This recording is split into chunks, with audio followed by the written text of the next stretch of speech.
মাঝে মধ্যে সারপ্রাইজ পেতে কার না ভালো লাগে বলেন তো? আমার তো ভীষণ ভালো লাগে। আর সেই সারপ্রাইজটা যদি নিজের আশা থেকেও আরও দ্বিগুণ পরিমাণের বেশি হয়ে যায়, তখন তো বলার বাইরে। আর এই ছোট্ট নোজপিনটা আমার খুব পছন্দের ছিল, একদম দেখে চোখ জুড়িয়ে যাওয়ার মতো।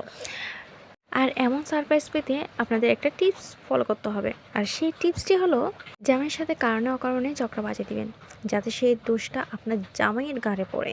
যখন আপনার জামাইয়ের ঘাড়ে পড়বে, তখন তো বেচারা রক্ষা পাবে না।